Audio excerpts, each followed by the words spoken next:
Il y a des personnes qui, à première vue, semblent complètement inoffensives. Des personnes qui se présentent avec une attitude amicale, affectueuse et même charmante. Au début, elles montrent de l'empathie, s'intéressent à tes histoires et semblent être le type de compagnie que tout le monde aimerait avoir près de soi. Cependant, au fur et à mesure que le temps passe et que tu passes plus de temps avec elles, une transformation subtile commence à se développer. Souvent, elle est tellement subtile qu'elle est presque imperceptible. L'apparence amicale commence à se dissiper et une nouvelle énergie, plus lourde et déconcertante, commence à émerger. C'est comme si la véritable essence de cette personne sortait enfin à la surface et sans que tu t'en rendes compte, tu te retrouves pris dans une toile d'araignée émotionnelle où cette personne commence à te manipuler, à drainer ton énergie vitale, à interférer avec ton équilibre émotionnel et, le pire, à te faire douter de ta propre perception. Dans les cas extrêmes, si tu n'es pas vigilant et préparé, tu peux finir plongé dans la confusion et la souffrance. Cela demande de la force, de la clarté et beaucoup de conscience pour échapper à cette situation. Carl Jung, le célèbre psychiatre suisse, a étudié en profondeur ce phénomène et l'a appelé le contact avec l'ombre, cette partie sombre de la nature humaine qui tente de se manifester, même lorsqu'elle se cache sous un masque de bonté. Les signes sont toujours là, petits, silencieux, mais incroyablement puissants. Ils apparaissent sous diverses formes, des sensations subtiles, de l'inconfort sans explication logique, des changements dans ton champ énergétique. Il est crucial de prêter attention à ces signes, car ce sont les premières alertes que ton inconscient te donne. Et plus important encore que de simplement les reconnaître, il est essentiel d'apprendre à te protéger avant qu'il ne soit trop tard. Rester jusqu'à la fin de cette vidéo pourrait être l'une des décisions les plus sages que tu prennes, car apprendre à préserver ta paix intérieure est l'une des façons les plus efficaces de protéger ta santé mentale lorsque tu es confronté à des présences toxiques comme celle-ci. L'énergie, contrairement aux mots, ne ment pas. Lorsque quelqu'un te donne une sensation étrange ou inquiétante, même si cette personne sourit ou parle poliment, fais confiance à cette perception. D'ailleurs, dis-moi dans les commentaires, as-tu déjà vécu quelque chose de similaire? Commente simplement « oui » si tu as déjà ressenti cette étrange énergie venant de quelqu'un. Il est probable que tu l'aies déjà vécu. Tu rencontres quelqu'un pour la première fois, et bien que tout semble normal, quelque chose à l'intérieur de toi se tend. Un peu de tension dans ton estomac, un frisson dans la poitrine. Cette personne n'a rien fait de mal, n'a rien dit d'offensant, n'a pas agi de façon suspecte. Pourtant, il y avait quelque chose dans ses yeux, peut-être dans son ton de voix, ou même dans la manière dont elle occupait l'espace, qui te causait un inconfort inexplicable. Avant de continuer, si tu n'es pas encore abonné à ma chaîne YouTube, je t'invite à le faire dès maintenant. En t'abonnant, tu seras informé de toutes mes nouvelles vidéos, ce qui te permettra de ne rien manquer de contenu précieux. C'est là que beaucoup de personnes commettent une erreur. Elles choisissent d'ignorer ces premiers sentiments, parce que l'esprit rationnel commence à fournir des justifications. Je ne devrais pas juger sans savoir. Peut-être que je suis injuste. Probablement que j'exagère. Après tout, il n'y a rien de concret. Pas de preuve que cette personne représente une menace. Mais l'inconscient l'a déjà remarqué. Jung parlait souvent de la façon dont notre inconscient perçoit l'information bien avant que notre esprit rationnel puisse l'interpréter. Il l'appelait l'inconscient collectif, un vaste système de connaissances héritées, transmis à travers les générations qui nous permet de détecter le danger avant même de pouvoir l'expliquer logiquement. En d'autres termes, ton intuition n'est pas de la magie ni de la paranoïa. C'est un signal d'alerte d'une partie plus profonde de ton psychisme, un monologue déguisé en intérêt, où l'objectif était de vider des pensées et des émotions, en espérant que tu sois là juste pour tout absorber. Ce qui semblait être une conversation normale était en réalité une demande constante de validation, d'attention et d'énergie émotionnelle. Et ce qui était le plus inquiétant, c'est que la charge émotionnelle qu'il portait se transmettait silencieusement à toi. comme si tu étais responsable de la maintenir. À travers ce processus d'observation et d'épuisement silencieux, j'ai commencé à comprendre l'une des dynamiques les plus dangereuses qui peuvent exister entre deux personnes. Celle qui agit en silence, sans agressivité, sans dommage visible, mais qui te draine lentement. Certaines personnes ne te blessent pas avec des mots durs ou des actions évidentes. Elles s'érodent petit à petit. Elles volent ton éclat, ta motivation, ta clarté, jusqu'à ce que tu te sentes comme quelqu'un qui n'a plus sa propre lumière. Jung nous a offert une vision puissante de ce comportement. Selon lui, les personnes qui ne reconnaissent pas et n'intègrent pas leur propre ombre, les parties réprimées, non acceptées et non résolues de la psyché, finissent par projeter ce contenu sur les autres. Cela signifie que l'anxiété, le vide émotionnel et le chaos intérieur qu'elle porte commencent à se transférer à toi sans que tu t'en rendes compte. Tu commences à sentir que tu portes un fardeau qui ne t'appartient pas. Il existe des signes spécifiques qui peuvent t'aider à identifier quand quelqu'un est en train de te drainer ton énergie vitale. Le premier est la constante centralisation des conversations. Chaque fois que tu parles avec cette personne, le sujet revient toujours à ses problèmes. Peu importe comment la conversation commence, elle finit toujours par des plaintes, des frustrations ou des conflits personnels. Et ce qui est encore plus révélateur, c'est que cette personne ne cherche pas de solution. Elle veut simplement vider son sac et transférer ce poids émotionnel. Le deuxième signe important est la façon dont cette personne réagit lorsque tu essaies d'établir des limites. Si tu dis que tu as besoin de temps pour toi ou que tu n'es pas disponible, un sentiment de culpabilité surgit soudainement. Tu te sens égoïste, comme si tu abandonnais quelqu'un qui te besoin. C'est une manipulation émotionnelle subtile, mais efficace, car elle joue sur ton sens de la responsabilité et de l'empathie. Le troisième signe est peut-être le plus révélateur, l'allègement que tu ressens lorsque tu t'éloignes. Lorsque quelqu'un est vraiment important pour ta vie, son absence génère de la nostalgie. Mais lorsqu'une personne est toxique, la distance génère de l'allègement. Si après t'être éloigné de quelqu'un, tu te sens plus léger, plus clair d'esprit, et que ton énergie revient, c'est un signe puissant que cette personne te drainait. Ce processus, dans la plupart des cas, ne vient pas de malveillance consciente. Beaucoup de personnes qui drainent les autres n'ont aucune idée de ce qu'elles font. Ce qui se passe, c'est qu'elles n'ont jamais appris à affronter leur propre vide. Elles n'ont jamais traité leurs propres ombres. Et ne sachant pas comment accéder à une source de lumière intérieure, elles cherchent cette lumière chez les autres. Elles l'absorbent, se nourrissent de ta vitalité émotionnelle, car elles ne savent pas comment générer la leur. Mais il est crucial de comprendre une chose. Tu n'es pas responsable de guérir qui que ce soit. Ce n'est pas ta mission de sauver les gens de la douleur qu'ils refusent d'affronter. Si quelqu'un te draine l'énergie, même si c'est quelqu'un de proche, tu as tous les droits de protéger ta santé émotionnelle et de t'éloigner. Ne pas le faire peut te mener à un état d'épuisement chronique où tu perds contact avec tes limites, tes besoins et même ton sens de toi-même. Et cela n'est que la porte d'entrée vers un schéma encore plus dangereux.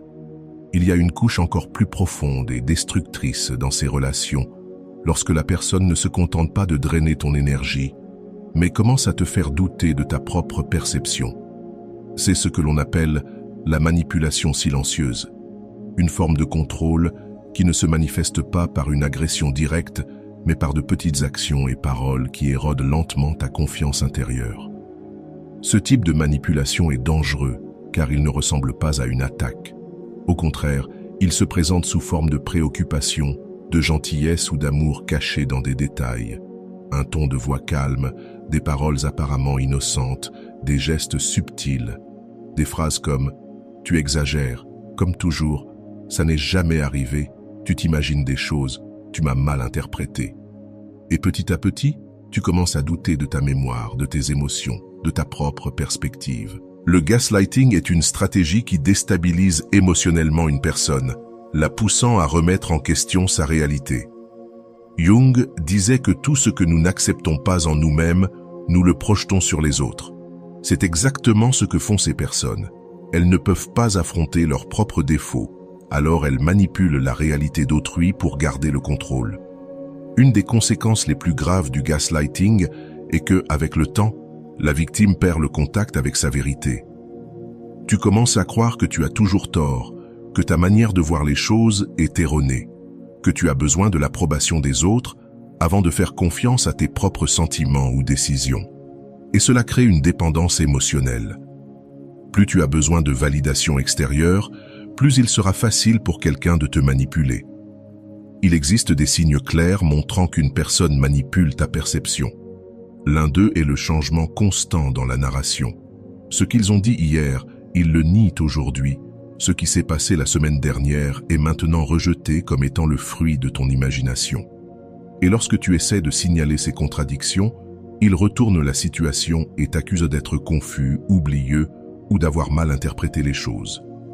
Un autre signe est l'invalidation constante de tes émotions. Lorsque tu exprimes ce que tu ressens, ils t'étiquettent immédiatement comme dramatique, sensible ou instable. Tu deviens le problème dans leur version de l'histoire. Le troisième signe est l'isolement. Peu à peu, ces personnes commencent à te distancer des autres en disant que personne d'autre ne te comprend comme elles, qu'elles sont les seules à vraiment saisir la situation. Ainsi, tu te déconnectes des systèmes de soutien, devenant de plus en plus dépendant de leur version distordue de la réalité. Enfin, un signe dévastateur. Après avoir parlé avec cette personne, tu te sens plus confus que jamais. Au lieu de clarté, tu restes avec le doute, te demandant si ce que tu as vécu était réel ou imaginaire. Tu commences à te demander si tu deviens fou ou si tu es toujours celui qui a tort. Une personne proche, émotionnellement disponible et empathique, pourrait être étiquetée comme égoïste simplement pour avoir mis en place des limites saines. Elle pourrait être qualifiée de froide ou insensible, alors qu'en réalité, c'était l'autre personne qui ne pouvait pas gérer ses émotions. Tu pourrais te retrouver à accepter la culpabilité pour des choses qui ne sont pas de ta responsabilité, simplement parce que quelqu'un refuse de prendre ses propres actions en charge. Lorsque quelqu'un évite d'affronter ses défauts intérieurs, il a besoin d'un contenant externe. Et ce contenant est souvent toi. Permets-moi de partager une expérience qui m'a profondément marqué. J'ai rencontré quelqu'un qui semblait toujours être en conflit avec le monde. Il y avait toujours une nouvelle plainte, une nouvelle trahison, un nouvel ennemi. Selon lui, les gens étaient égoïstes, faux et manipulateurs. Mais avec le temps, j'ai remarqué quelque chose de curieux. Il se comportait exactement de la même manière que ceux qu'il critiquait. Il rabaissait constamment ceux qui n'étaient pas d'accord avec lui, exigeait de la loyauté sans jamais en offrir, attendait du soutien sans jamais le donner en retour. Et le plus étrange, c'est qu'il a commencé à me convaincre que j'étais comme eux. Il disait que je ne me souciais pas assez de lui, que j'étais froid, que je devenais l'une de ces horribles personnes qu'il détestait. Pendant un moment, cette manipulation a commencé à m'affecter. Je me suis retrouvé à me demander, suis-je vraiment égoïste? Est-ce que je deviens une pire personne? Mais ensuite, je me suis rendu compte de ce qui se passait. Il ne voulait pas affronter son ombre, alors il avait besoin de la projeter quelque part. Et ce quelque part, c'était moi. Lorsque je me suis enfin refusé à porter une culpabilité qui n'était pas la mienne, il s'est éloigné. Et il n'a pas fallu longtemps avant qu'il trouve quelqu'un d'autre sur qui projeter. Il existe des moyens pratiques pour identifier quand quelqu'un projette son ombre sur toi. Un indicateur évident est de noter comment tu te sens après avoir été près de cette personne.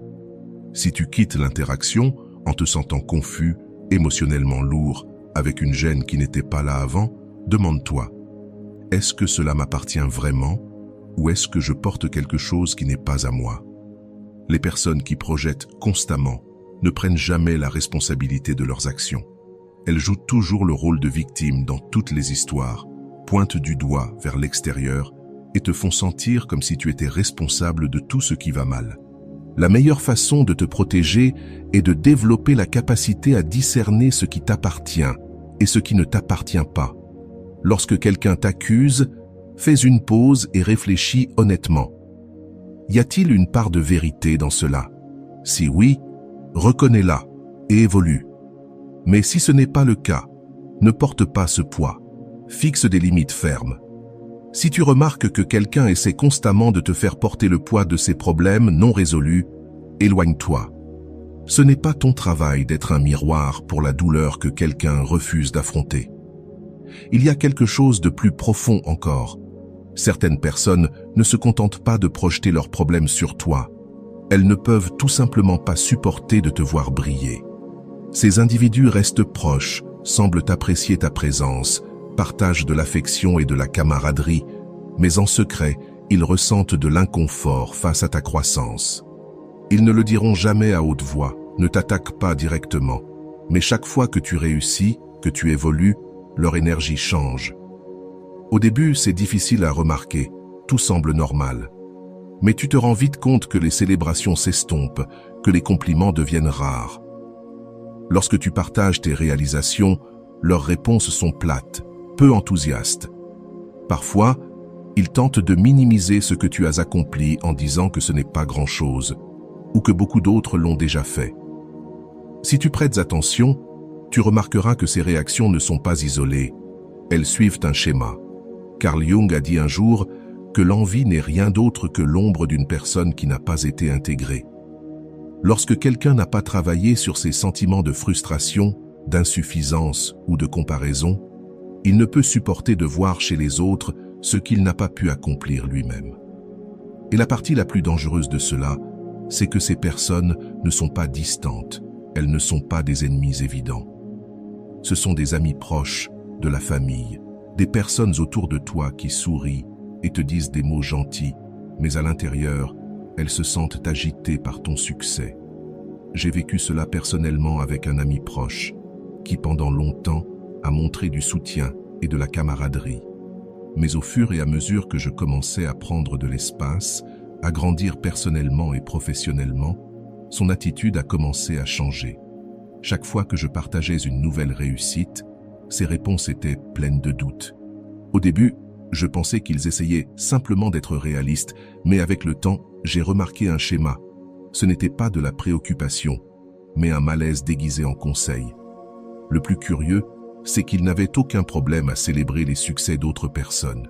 Ils applaudissaient leurs collègues, félicitèrent des connaissances, mais lorsque c'était mon tour, leur enthousiasme disparaissait.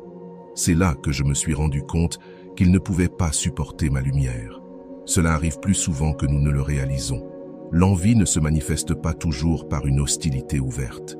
Souvent, elle se cache sous la forme de l'amitié, de l'affection, de la proximité. Et c'est ce qui la rend si dangereuse. Parce que tu fais confiance, et quand tu fais confiance, tu t'ouvres. Alors, comment savoir quand quelqu'un est silencieusement jaloux de ta croissance? La réponse réside dans les petites réactions. Lorsque tu partages une victoire et que, au lieu d'un sourire sincère, tu reçois une réponse froide ou distanciée, c'est un signe. Lorsque tu partages quelque chose de sincère, que tu te livres pleinement et que tu n'attends rien en retour, tu reçois parfois une réaction qui te surprend. Au lieu de recevoir du soutien, tu te retrouves face à un regard vide ou un commentaire décourageant. Plutôt que d'offrir du réconfort, ces personnes commencent à énumérer des problèmes, à pointer tes erreurs ou à semer le doute dans ton esprit. Les compliments sont remplacés par des conseils qui te freinent plutôt que de t'encourager à avancer. Mais la pire des choses, celle qui révèle tout, c'est lorsque, face à tes progrès constants, ces personnes commencent à s'éloigner de toi, comme si ta lumière devenait trop intense pour qu'elles la supportent. Ce n'est pas une simple coïncidence. Le véritable problème, ce n'est pas que tu changes trop ou que tu deviennes une personne difficile à suivre.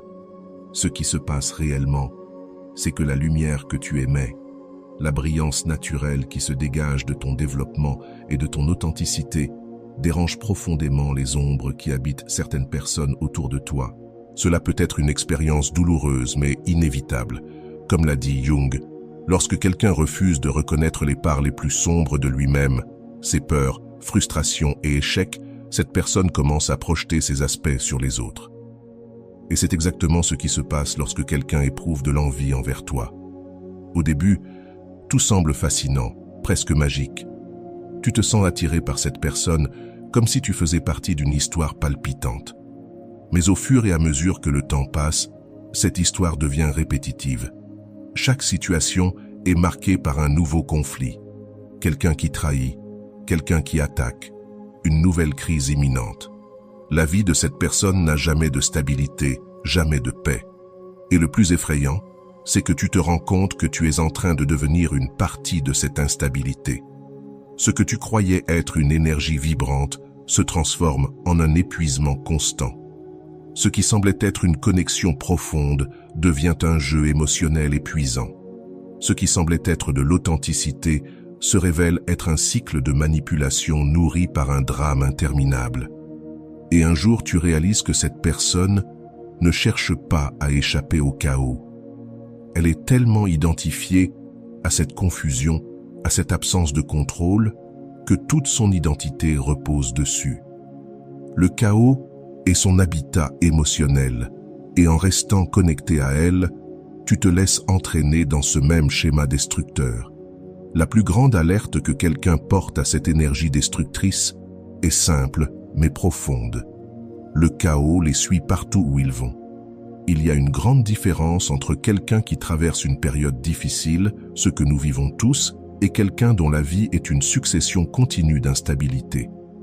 Si tu remarques que cette personne n'a jamais de paix dans aucun domaine de sa vie, que chaque relation est marquée par des discussions, des déceptions, des scandales ou des échecs, c'est un signal d'alarme. Regarde leur passé, observe les motifs. Si chaque amitié se termine par une trahison, si chaque relation est un drame, si chaque opportunité se transforme en catastrophe, sache que cela ne changera pas avec toi. Tu n'es pas une exception et personne ne l'est. Jung disait aussi, « Jusqu'à ce que l'inconscient devienne conscient, il dirigera ta vie et tu l'appelleras destin. » C'est pourquoi ces schémas se répètent. La personne refuse ou ne peut pas voir ce qu'elle doit changer à l'intérieur d'elle-même, et tant qu'elle ne le fera pas, elle continuera à répéter le même scénario, détruisant tout sur son passage. La meilleure façon de te protéger de ce type d'énergie destructrice est claire et directe. Ne tente pas de les sauver. Ne tombe pas dans l'illusion que les choses seront différentes avec toi. Ne crois pas que ton amour, ta patience ou ta présence seront suffisants pour changer la nature d'une personne qui a choisi de vivre dans le chaos. La seule chose qui fonctionne réellement, c'est la distance.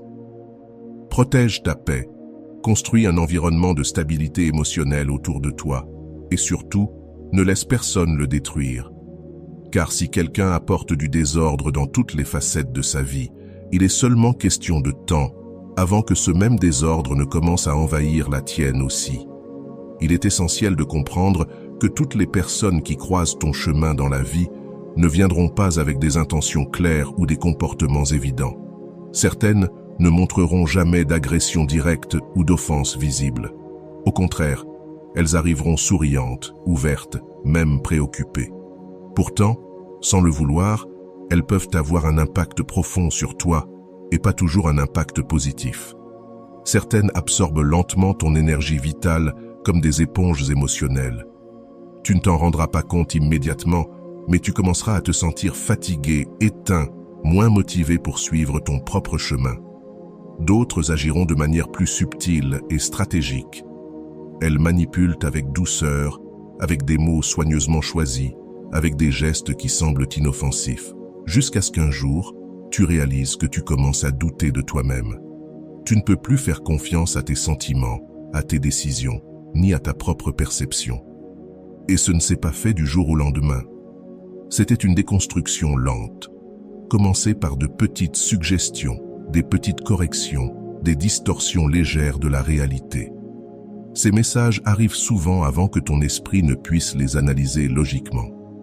Si tu prends le temps d'identifier ces signaux, si tu commences à prendre au sérieux la façon dont certaines personnes te font sentir, tu pourras te protéger avant qu'il ne soit trop tard. Tu établiras des limites avant de perdre ta clarté. Tu préserveras ton énergie avant qu'elle ne soit drainée. Et surtout, tu éviteras de te laisser entraîner dans une souffrance émotionnelle qui n'était jamais la tienne à l'origine. Protéger ta paix intérieure n'est pas de l'égoïsme. Dire non, s'éloigner, choisir qui reste dans ta vie, ce n'est pas de la froideur, c'est de l'intelligence émotionnelle, du respect de soi-même. Faire confiance à ton intuition, ce n'est pas être dramatique. C'est un instinct de survie. Tu as le droit, et plus encore, la responsabilité de protéger ce qui te garde fort, centré et entier. Parce que si tu ne protèges pas ta paix, tôt ou tard, elle t'échappera. Maintenant, dis-moi, es-tu prêt à protéger ta paix, à t'immuniser contre les énergies qui te drainent et éteignent ta lumière? Si tu es arrivé jusqu'ici, commente « Je protégerai ma précieuse paix ». Je veux savoir que tu as été là, avec moi, jusqu'à la fin, en réfléchissant à tout cela avec une pensée ouverte et un cœur attentif. Si ce message a du sens pour toi, si cela t'a apporté de la valeur, clique sur « J'aime » maintenant. C'est juste un clic, c'est gratuit, et ça aide ce contenu à atteindre plus de personnes qui en ont besoin. Et si tu veux continuer ce voyage d'autoconnaissance, de compréhension de l'esprit humain, des relations énergétiques et de tout ce qui entoure l'univers fascinant de Carl Jung, abonne-toi à la chaîne maintenant et active la cloche de notification pour ne pas manquer les prochaines vidéos, toutes élaborées avec un contenu de haute qualité pour renforcer ta conscience et ton intelligence émotionnelle.